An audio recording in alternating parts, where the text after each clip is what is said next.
Muy buenas tardes, somos el equipo número 2. Está integrado por Kenia Luna, Jorge Ramírez y un servidor, Adrián Quesada. A continuación te voy a dar una breve introducción de todo lo que vimos en el tercer cuatrimestre de criminología y todo lo que veremos en este video. Como pudimos observar en la unidad número 1, vimos psicología criminal, que no es otra cosa más que la forma de pensar del delincuente, de cómo actúa o por qué realiza las cosas. También veremos lo de psiquiatría criminal, que sabemos que es la salud mental, el proceso jurídico que le dan para saber si está loco o no está loco, dependiendo. Eh, en la unidad número 2 vimos todo lo de política criminal. Eh, Como sabemos, política criminal es la tipificación de los delitos. Dependiendo a lo que hayas realizado, se te van juzgando eh, por lo que hayas hecho. También vimos victimología en la segunda unidad, que sabemos que vamos a ver los mecanismos de protección que le dan a las víctimas, la reparación de daños y todo eso.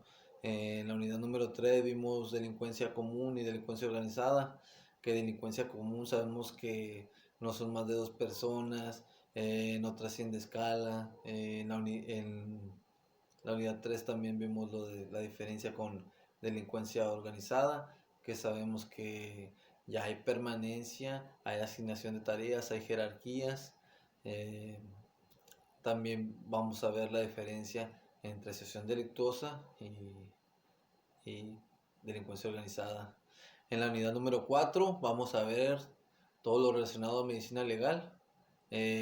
Por ejemplo, tanatología, que es el estudio de los cadáveres para saber desde qué momento falleció una persona y cuánto tiempo lleva el cadáver. Vamos a ver la necropsia, el procedimiento médico que le dan para saber las causas, el por qué murió y cómo murió, todo eso.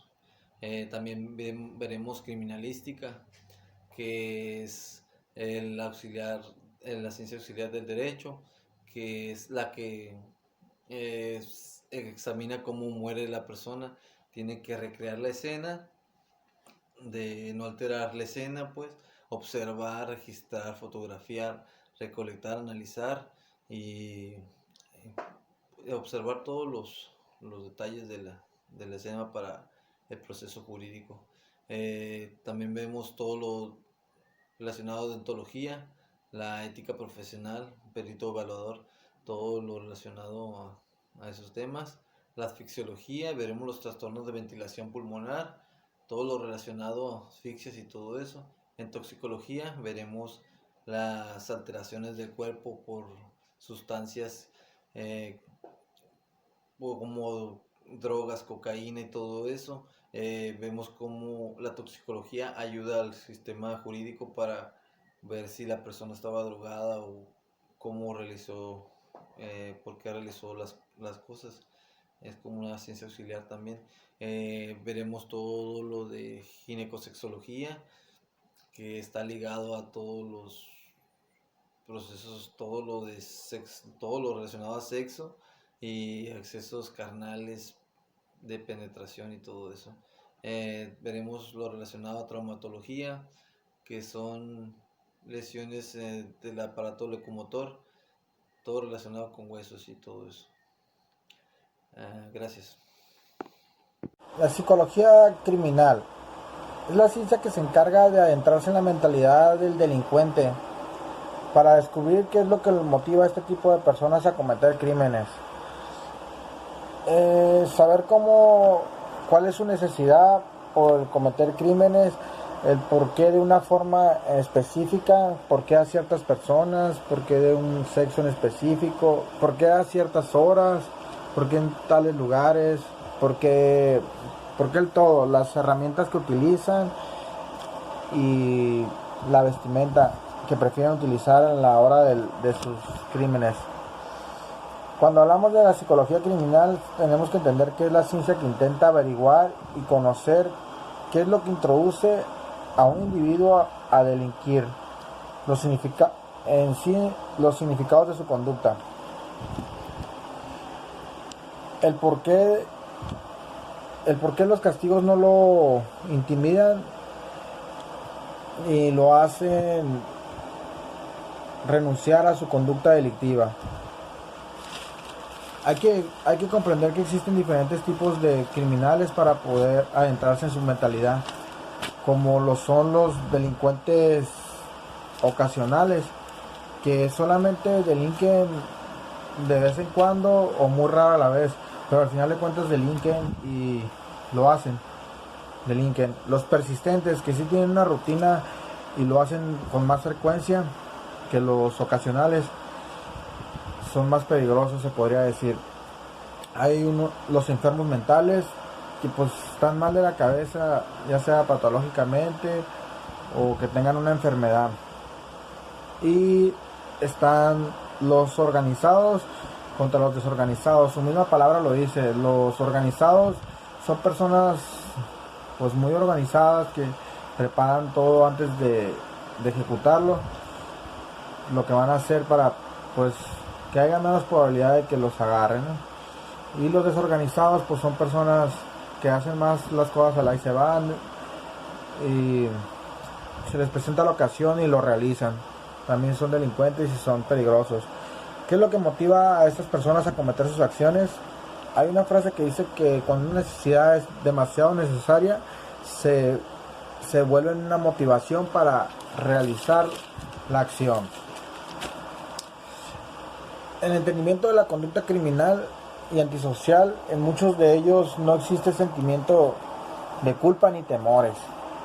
Para todo esto es necesario entonces entender que la psicología criminal profundiza y explora diferentes áreas para entender cómo un sujeto comete un delito o un crimen. La psicología como ciencia comparte el estudio del comportamiento humano con otras disciplinas, como lo son la sociología y esta misma disciplina que viene siendo la criminología. Hay que entender que comparten relación entre sí, porque la psicología criminal ha sido entendida como la ciencia que estudia las causas y motivaciones normales y o patológicas que conducen a una persona a convertirse en delincuente. Ya dentro de la psicología jurídica también abarca distintas áreas, como lo son la criminalidad, tratamiento del delincuente, investigación criminal, la victimización delictiva, entre otras.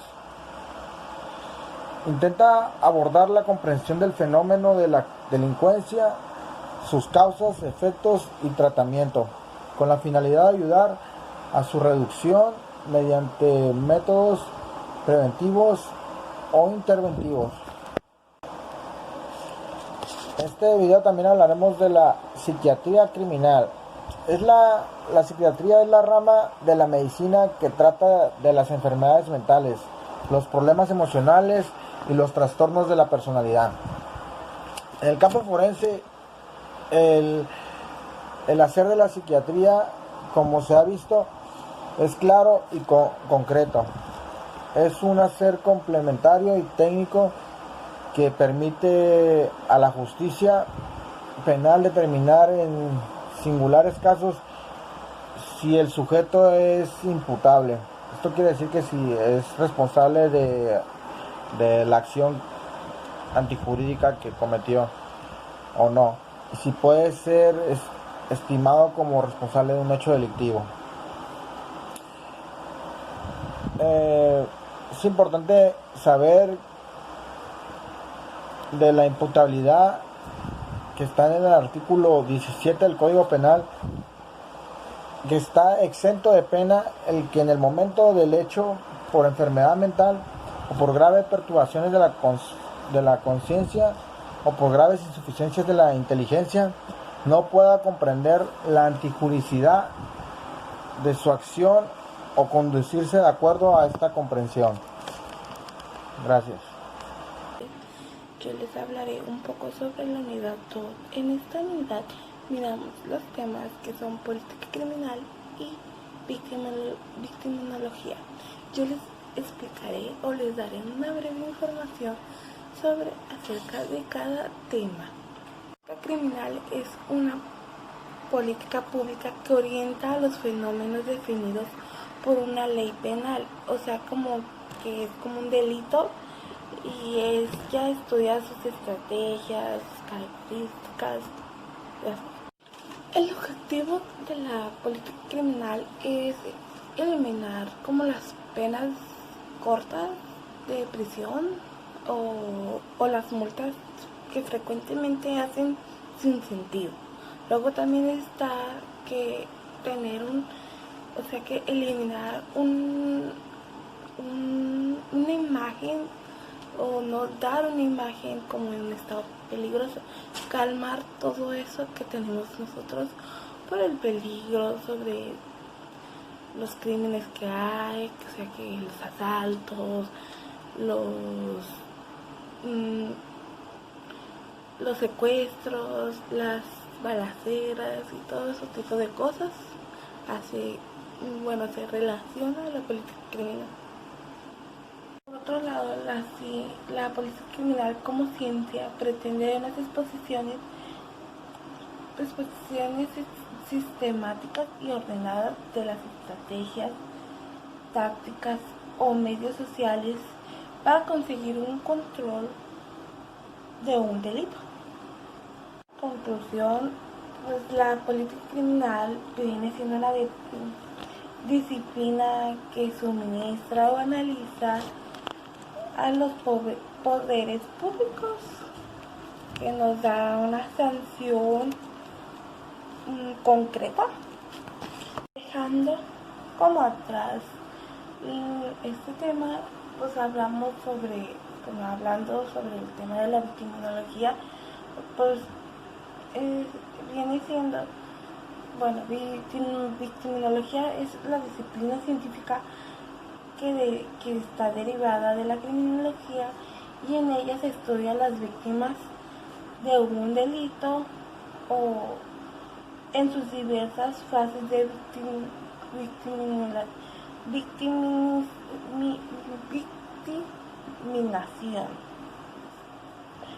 También el principal objetivo del estudio de esta disciplina es estudiar sus características, ya sea como la víctima y como el delincuente y su alrededor del caso, la escena y todo tipo de cosas que pasan en un delito. Delincuencia común y delincuencia organizada. La delincuencia es un hecho de cometer un delito. En la delincuencia común ya vimos que va de 1 a 2 personas. Esta tiene como característica que no trasciende escalas. Algunos ejemplos serían como robos, drogas, homicidios, lesiones. El objetivo principal del delito común son de delitos menores hasta delitos más graves. A diferencia de delincuencia organizada, que va de 3 o más personas con el propósito de cometer uno o varios crímenes. Algunos ejemplos de ellos serían como secuestro, robo, homicidio, tráfico de armas, hasta terrorismo, entre otros. Algunos grupos han llegado a niveles muy altos, que ya hasta internacionales, pues gracias a sobornos, intimidaciones, violencia, y esto afecta directamente a la sociedad. De aquí vamos a que hay una diferencia muy grande entre asociación delictuosa y delincuencia organizada, ya que la asociación delictuosa, con el simple hecho de juntarse un grupo y acometer algún crimen, ya te acusan por asociación delictuosa. En cambio, en la delincuencia organizada son delitos más graves. Esta ya va formada por jerarquías, asignación de tareas, ya la permanencia es mayor. Gracias. A continuación vamos a hablar de los fenómenos cadavéricos y la tanatología. Los fenómenos cadavéricos son todo el conjunto de alteraciones que vamos a observar en el cadáver. La palabra tanatología proviene del griego thanatos, que significa muerte, y logos, que significa tratado o estudio.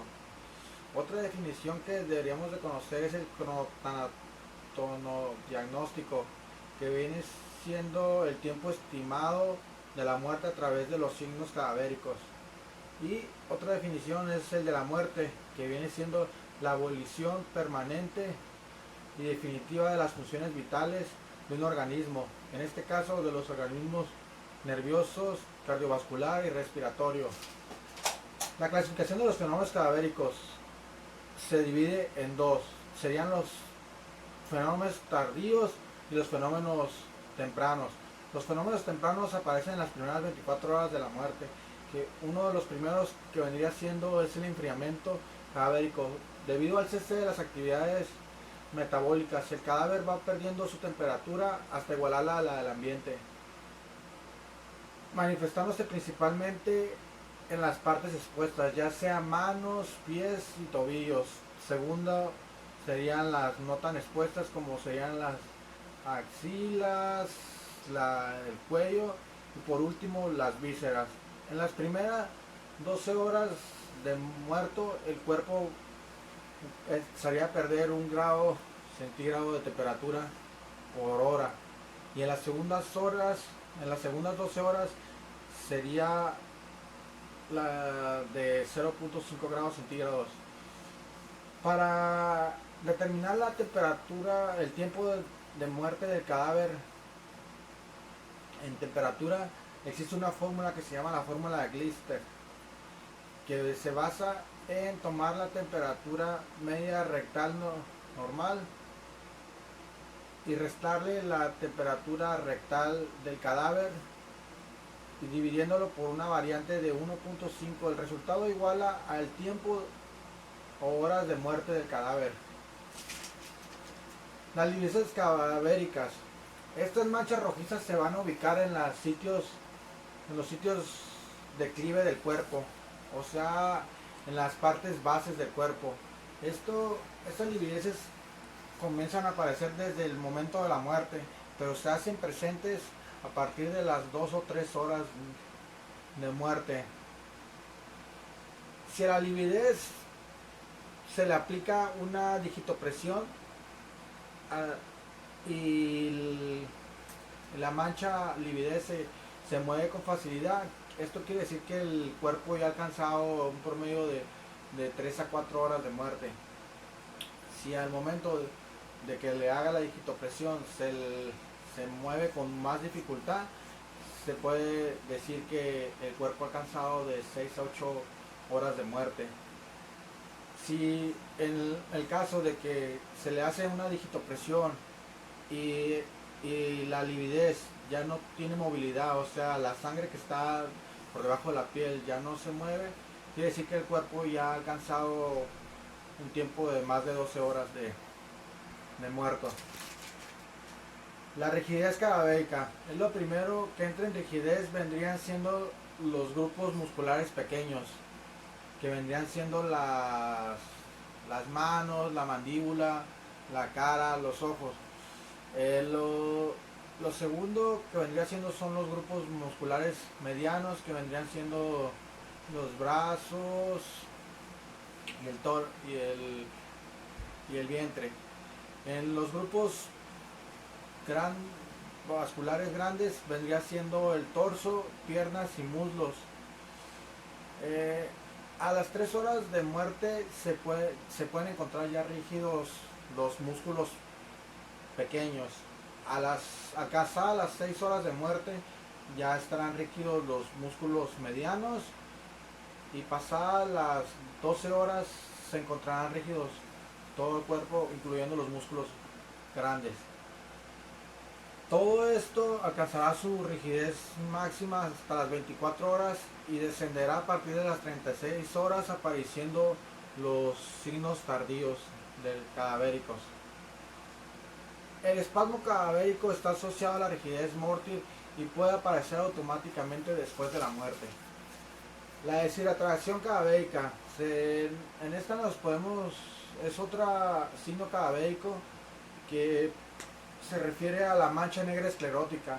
Nos muestra que en el cuerpo está entrando en deshidratación con la aparición de dicha mancha en el globo ocular.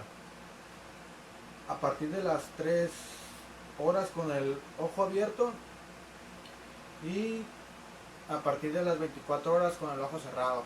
Mira todo. Criminalística. Criminalística es la ciencia auxiliar del derecho penal que se encarga de descubrir, explicar y probar los delitos en la investigación. Esta lleva los conocimientos, los métodos y las técnicas de investigación. Por ejemplo, cuando hay un homicidio y llegan estas personas, acordonan el área, ya cada uno va buscando indicios que, por ejemplo, sería, por ejemplo, un instrumento, una marca, una huella, una señal, un rastro, eh, por ejemplo, una huella en un vaso, una firma falsa, un objeto punzocortante. En lo que tiene que hacer entonces es demostrar, reconstruir los hechos y intervenir.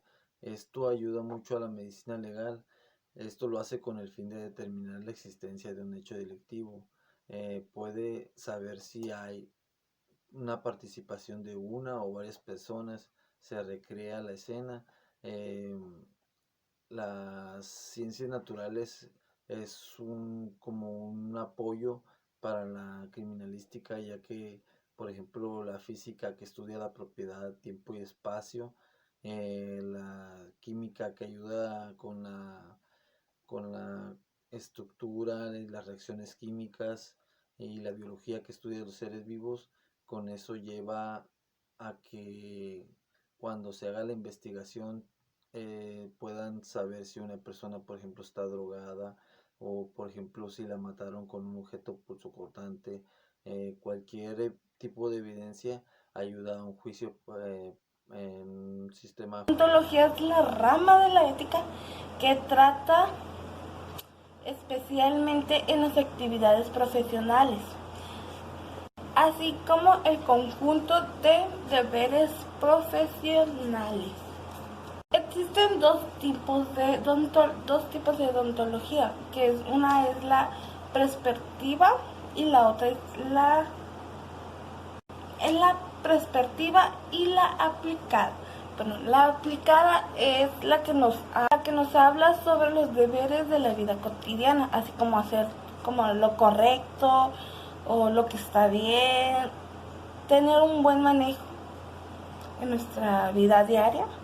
Y la perspectiva es la que nos habla sobre el comportamiento que se da al obedecer las normas, tanto las reglas, para poner un manejo, ya que bueno, las dos aplicaciones están relacionadas por lo mismo de que se manejan con el comportamiento de la sociedad, de lo que nos hacen en el entorno que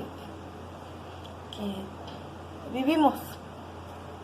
Este término se creó en el siglo XIX, para no equivocarme, y fue un autor el que la creó, ya que la mencionó en una obra de teatro que él había hecho, bueno, en una obra, no nomás una obra, y pues la hizo como que dándole a llamar al arte, ya que él así mencionaba el arte o lo que era la ética. El autor fue Jeremy Bentham. Él la creó porque en su obra fue llamada o titulada, pues fue titulada como Dontología de una ciencia moral. Bueno, Dontología o ciencia moral. Eso es a lo que... Por otra parte, Jeremy consideró que la base de la deontología era el utilitarismo, ya que eso se consideraba que se conformaba por los actos buenos y malos de una persona. Y bueno, eso así lo dejaría con eso. Y pues, en pocas palabras, la deontología fue como que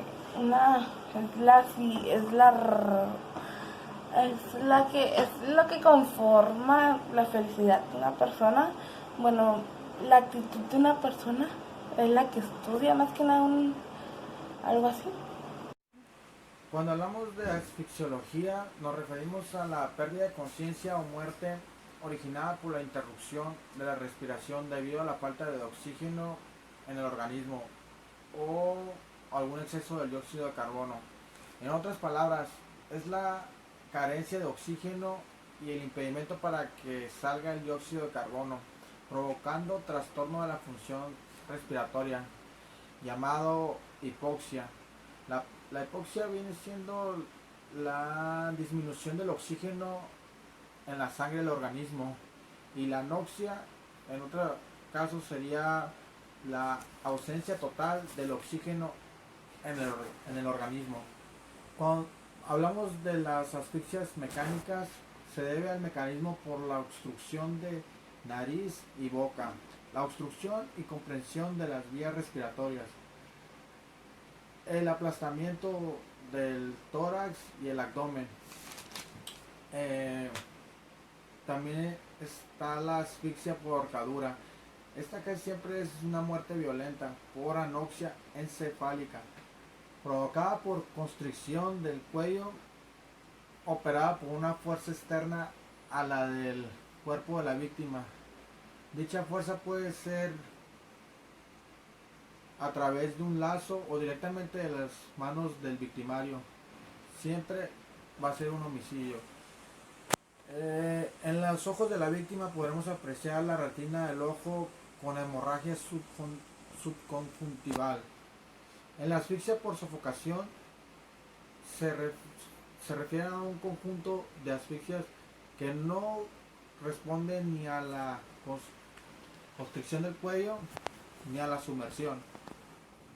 Casi siempre son violentas. Dentro de la clasificación, sofocaciones violentas son las sofocaciones con vías aéreas obstruidas, la oclusión de orificios faciales externos y las sofocaciones con vía aérea libre, que vienen siendo la comprensión toráco-abdominal externa.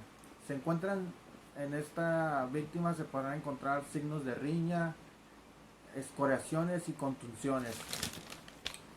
En la asfixia por sumersión se define como la muerte producida por la inundación del árbol traquibronquial con un medio líquido, habitualmente agua. Asfixia mecánica por inundación líquida de las vías aéreas. Puede ser completa, que cuando el cuerpo en su totalidad está sumergido en el líquido, o incompleta cuando solamente la cabeza y las vías respiratorias se encuentran sumergidas. En la necropsia por signos de asfixia en sumersión podremos encontrar el rostro pálido de la víctima, ojos con hemorragias subconjuntival, piel arcerina similar a la piel de gallina, y en las fosas nasales y boca podremos encontrar lo que se le llama el hongo de espuma, que viene siendo pues espuma, ¿no?, que sale de la boca. Psicología. Primero que nada, ya vimos que la medicina legal está dividida en varias ramas, varias ciencias que apoyan a la medicina legal. La toxicología también está subdividida en varias ramas, que sería, por ejemplo, la ocupacional, la ambiental, la forense, la clínica, entre otras. Vamos a irnos un poquito por la toxicología forense, que es la rama de la toxicología que estudia los métodos de investigación médico-legal en casos de envenenamientos y muerte. También podemos decir que la toxicología forense es la rama de la medicina forense que estudia las sustancias químicas y venenos relacionados con los delitos. Podemos encontrar cuatro tipos de venenos, que sería el vegetal, el mineral, el animal y el sintético. También podemos ver que la clasificación de venenos, por ejemplo, sería venenos gaseosos. Un ejemplo de ello sería el hidrógeno o el monóxido de carbono. Venenos volátiles, ahí encontraríamos el alcohol, el ácido, el fósforo, entre otros. Los venenos minerales, como el plomo, el arsénico, venenos orgánicos, que serían alcaloides y barbitúricos. Esto es muy importante para la medicina legal, lo de la toxicología, porque gracias a ella, si por ejemplo una persona eh, le hacen los estudios, pueden determinar si fue accidental, fue suicida o fue homicidio. Por ejemplo, la accidental pueden ser con camarones o cacahuates. Hay mucha gente que es intolerante a esos alimentos. Pueden ver si la persona falleció y fue accidentalmente. En otro caso también puede ser homicida. Por ejemplo, si le hallan un veneno en la sangre, eh, pueden determinar si se lo inyectaron o cualquier cosa. También, por ejemplo, en el caso de pastillas que, que se encuentran en el estómago, pueden saber si la persona se suicidó o, o fue homicidio. Gracias. Ahora les hablaré sobre un poco de ginecosexología y cómo está desarrollado. Ginecosexología es la rama legal que estudia los problemas que están ligados al sexo, ya sea como los que están vinculados a la reproducción, a la parafilia, al aborto, a la fecundación y a la impotencia.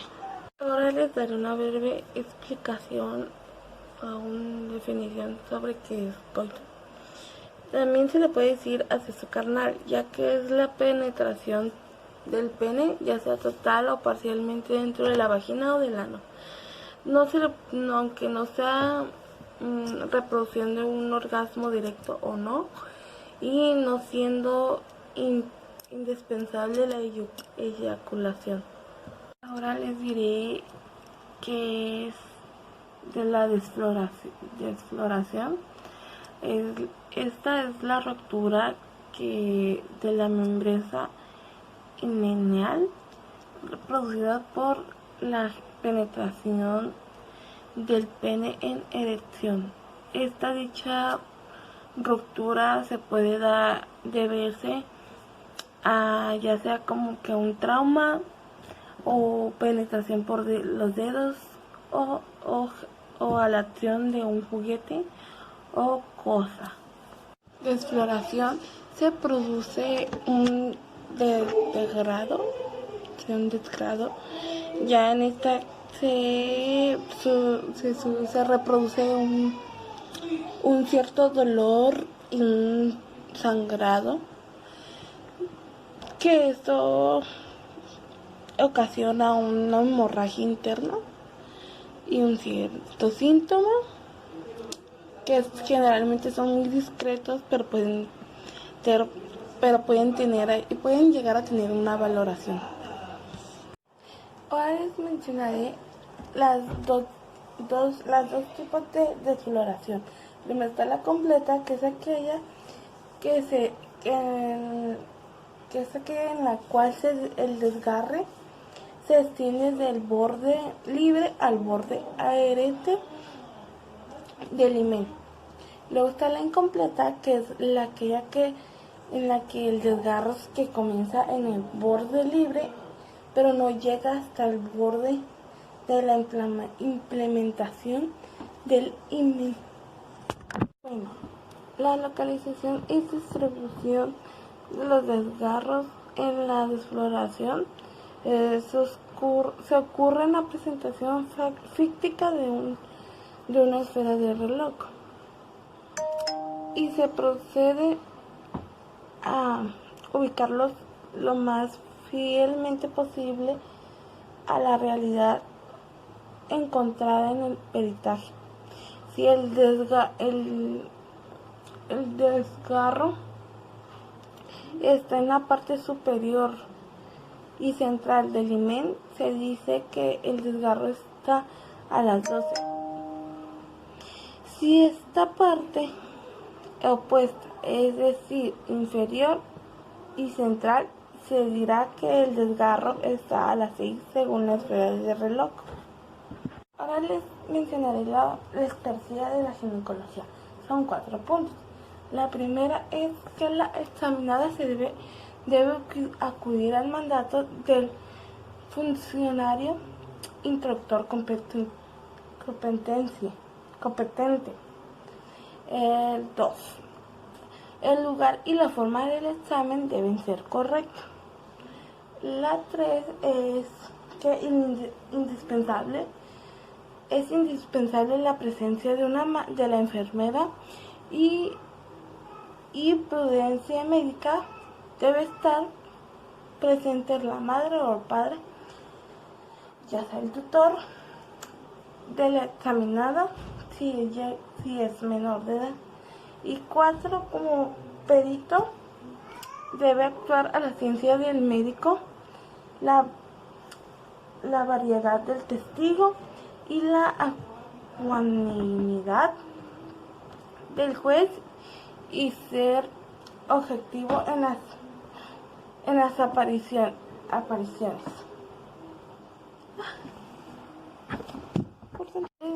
Explicaré qué es violación. Violación es el acceso carnal, es decir, la penetración del pene en la cavidad vaginal o ano recto, por medio de las violencias o amenazas. ¿Cómo saber que fue una violación? Pues se presentará la desfloración del himen, los signos que también genitales, en una parte ahí se presentarán ya sea el vello púbico, semen, contagio venéreo y la fecundación. También están los signos eróticos de la morbosidad: mordeduras, estimas usuales situados en la zona erógena de la víctima. Si hablamos sobre si es una violación anal, puede ser que el ano tenga un desgarro triangular, las paredes del ano tengan hemorragia y el perineo. También puede ser que algunos pliegues anales estén desgarrados. Por último, les diré qué son los actos lascivos violentos. Estos son aquellos que consisten, que son de acuerdo a caricias, a manoseos, a tocamientos que realiza el sujeto ante la víctima para poder llegar a una excitación, y pues son dirigidos para realizar el acto carnal. Ya pues la traumatología se encarga del estudio y el tratamiento de las diferentes lesiones que pueden producirse, ya que sean en las extremidades o en la columna. También pues se pueden ingresar en tumores óseas, en la luxaciones y en los esguinces, o también en distintas clases de contusiones. Los que normalmente suelen acudir con traumatólogos son los futbolistas, los nadadores, los que juegan tenis o los que juegan básquetbol. Bueno, esta enfermedad en sí se lleva con un tratamiento que vienen siendo los yesos o un vendaje simple. Pero pues también hay otros tipos de tratamiento que esos son ya más altos, que vienen siendo como placas o tornillos o intervenciones quirúrgicas. ya como final de la traumatología está la traumatología forense, que en esta se encarga de investigar las lesiones causantes de la muerte, o también por donde fue afectada, o sea, fue afectado el organismo o el sistema generalmente para haber provocado una muerte. Se pueden identificar varias maneras, pues, de presentar el caso, ya que fue por heridas, por objetos punzados, por objetos cortantes, por armas de fuego o armas blancas, elementos químicos, físicos y biológicos que también pueden llegar a matar, o lesiones explosivas, ya si la hayan introducido o haya pasado en la escena del crimen. En conclusión, la psicología y la psiquiatría criminal hacen referencia al conjunto de conocimientos médicos del estudio del comportamiento del delictivo como resultado de las anormalidades y enfermedades mentales. La política criminal y la victimología es la ciencia que pretende incorporar a la víctima al estudio del delito y el sistema de justicia penal político-criminal. Es la ciencia que se ocupa del estudio de las directrices políticas y sociales. Adopta una perspectiva crítica que permite valorar las decisiones del legislador. La delincuencia común y la organizada. La organizada es la actividad ilícita realizada por un grupo previamente organizado para delinquir por un tiempo indefinido más de una ocasión. Y la delincuencia común es aquella que se opera sin estructura previa por un grupo o una sola persona sin previa planeación, y regularmente son delitos leves y no graves. La tanatología, su objetivo es abordar todo lo relacionado con la muerte de un ser humano y estudia el cadáver y sus cambios reductivos. La criminalística, su objetivo es analizar los presuntos hechos delictivos a través del método científico y a través de los indicios encontrados en el lugar de los hechos. La deontología se refiere a la ética profesional que está de la gente que está realizando la investigación, ya sea un psiquiatra, un médico forense, ginecólogo, sea lo que sea, su informe tiene que ser cierto y verdadero. La deontología se entiende en la rama de la medicina legal, se entiende como tal es el colapso general producido por la falta de oxígeno en los glóbulos rojos, producto de la supresión de la función ventilatoria. La toxicología estudia los métodos de investigación médico-legal en los casos de muerte por intoxicación o envenenamiento. La ginecosexología estudia los problemas relacionados al sexo, tales como los vinculados a la reproducción, la fecundación, el matrimonio y la impotencia. Y por último, la traumatología, que estudia todo lo relacionado con las lesiones del aparato locomotor a través de la especialidad médico-quirúrgica. Y eso es todo, compañeros, y muchas gracias.